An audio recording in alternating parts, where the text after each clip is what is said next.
Mas em todas essas pesquisas, elas mostraram que não só o Flávio parou de cair, como voltou a subir. Olavo é do Carvalho, melhor canal de corte do YouTube. Dizer, faz mal ou vai mal, e é isso que eu quero falar com vocês. Eu acho que ele tem tido, primeiro de tudo, para que a gente entenda a magnitude da recuperação do Flávio, a gente precisa olhar o histórico eleitoral até então.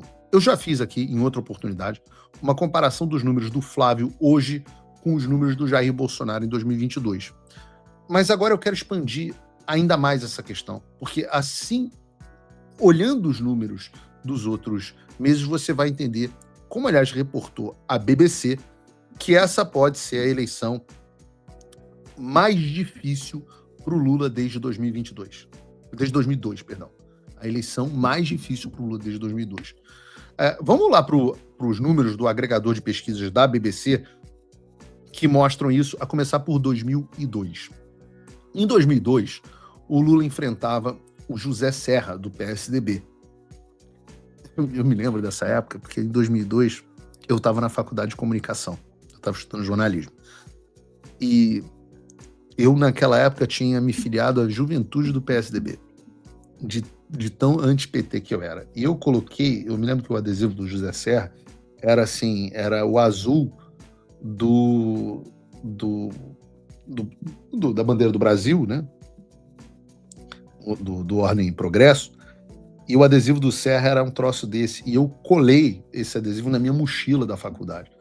E as pessoas dentro da faculdade de comunicação só faltavam me xingar, porque naquele momento eu defendi o José Serra, que naquela época era a direita que a gente tinha. O José Serra, aquele cara que era militante da Uni, comunistaço, etc, era a direita que a gente tinha. Então a gente tinha o José Serra do PSDB. E como é que estava o José Serra do PSDB neste momento do ano? Lula tinha 49% e José de Serra tinha 38%. 11 pontos percentuais de diferença. O resultado final foi uma bela de uma vitória do Lula, tanto por conta, naquela época, por causa do desgaste do PSDB pós-Fernando Henrique Cardoso, né, quanto o próprio Fernando Henrique Cardoso torcendo e fazendo campanha para o Lula. Fernando Henrique Cardoso sempre adorou o Lula. A esquerda achou que naquele momento era bonito o operário ladrão chegar ao poder. E o Lula acabou vencendo por 61-38. 4 anos depois, em 2006, o Lula concorreu à reeleição contra, acredite se quiser, o atual vice-presidente da República, para quem eu também fiz campanha, Geraldo Alckmin, também do PSDB.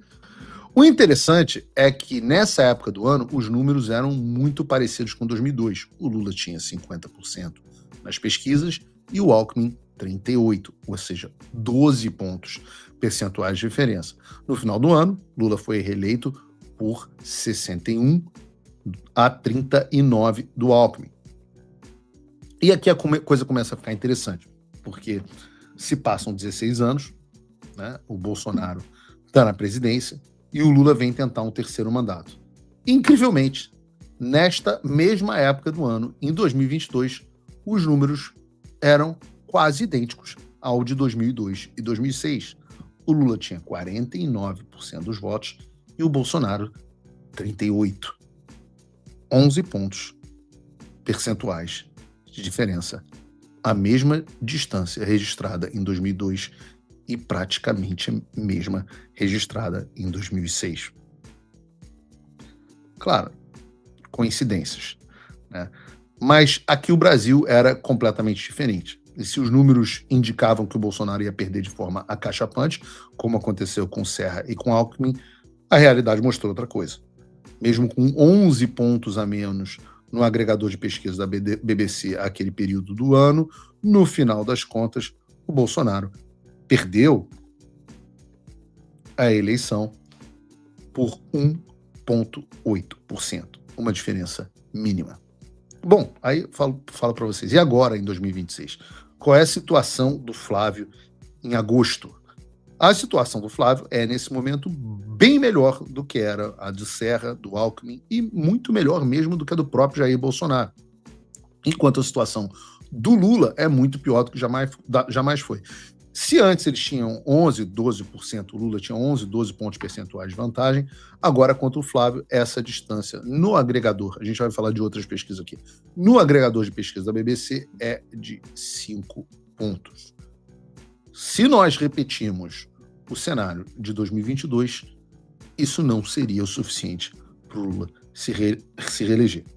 Então, entendam que os números, né, o que os números mostram, não o que os emocionados mostram. E isso é o que o Flávio está na melhor posição, isso é fato. Tá? Isso é o que a BBC diz e é um fato. Que o Flávio está na melhor posição que um candidato de oposição já teve em uma eleição contra o Lula e que o Lula está no estado mais frágil que já teve desde que primeiro foi eleito pela primeira vez como presidente da República, em 2002. A conclusão do Neil L. Tash, que é o fundador do Polling Data, que é o provedor de dados para esse agregador de pesquisa da BBC, é categórica e aliada com o que a gente tem dito no programa. Ele diz assim, se Lula não conseguir subir essa aprovação, talvez, de fato, seja a eleição mais disputada da história. Esse é o cenário que a gente tem hoje. Quem fala que a eleição está perdida, que o Lula já venceu, simplesmente não sabe o que está falando. Assim como quem diz que a eleição está na mão, também, que o Lula não tem como se reeleger, também não sabe o que está falando. O resultado está completamente em aberto.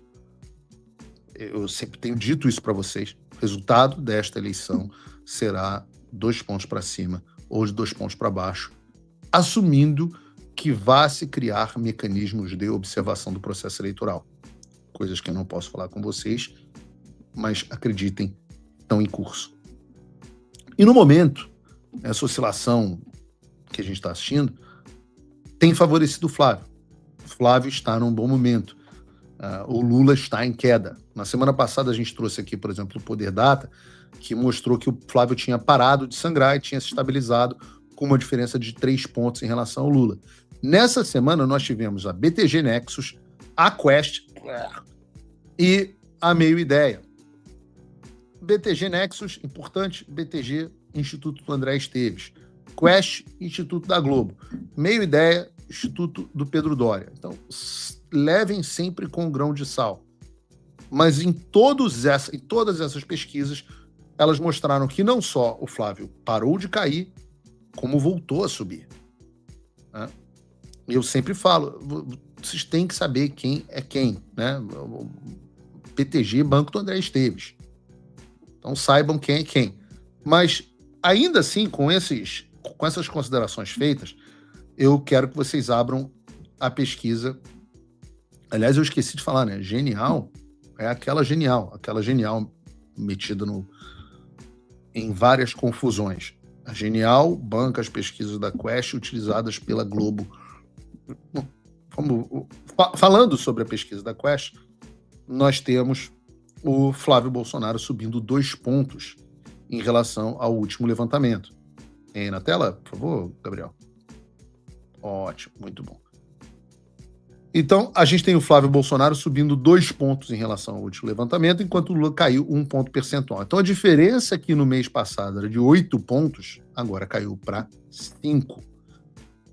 Tem também um dado muito interessante que indica uma tendência positiva para o Flávio. Desde abril desse ano, o Flávio vinha caindo vertiginosamente entre os eleitores de direita não bolsonarista. Tinha saído de 90% para 74% em julho. Claro, muito por conta dos problemas do Dark Horse. Agora, no mês de agosto, ele cresceu incríveis 7 pontos dentro desse eleitorado e outros 4 pontos dentro da direita bolsonarista. Ou seja, o Flávio está novamente numa trajetória de consolidação como um candidato com aprovação do eleitor que se diz direita. Né? Eu falo até para os marqueteiros, assim, né? Quem diria que basta você parar de se passar por feminista e você vai recuperar os votos das pessoas de direita? Quem diria, né? Mas quem está falando isso não é nem o Paulo Figueiredo. Tá? A gente tem aqui um percentual de pessoas que são os inimigos que assistem o programa, mas eu digo a vocês, Se vocês não gostam de mim, escutem as palavras do próprio Felipe Nunes, o diretor da Quest, que disse à Globo News o seguinte, bota aí o vídeo dele dizendo à Globo News. As conclusões que o Felipe Nunes, que é o diretor da Quest, que é o responsável por essa pesquisa, mandou no seu relatório final sobre os dados que a própria Quest colheu. Primeiro, Flávio recuperou o terreno e a disputa volta a apertar. Segundo ele, a direita se reorganizou e as entregas do governo já não estão produzindo mais o mesmo efeito, ou seja, um ganho marginal ali em relação ao imposto de renda. E o tarifaço também começou a cobrar um preço de Lula. E depois, Lula continua na frente, mas ele preserva vantagens importantes entre as mulheres, os eleitores de menor renda, os mais velhos e o Nordeste. No Nordeste ele tem bastante folga, ele está aqui 59 para Lula e 20 para Flávio. Como o Flávio está recuperando dentro do seu campo, reduzindo a sua rejeição, ele voltou a se aproximar. A eleição, portanto, está polarizada e mais competitiva.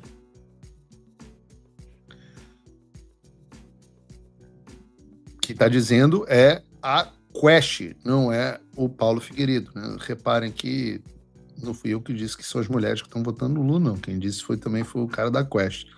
Se você acha que isso é votar mal ou não, é com você, né? Cada um tira as suas conclusões.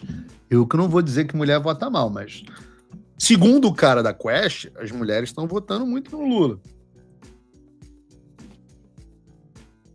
Tá? Cada um tira suas conclusões.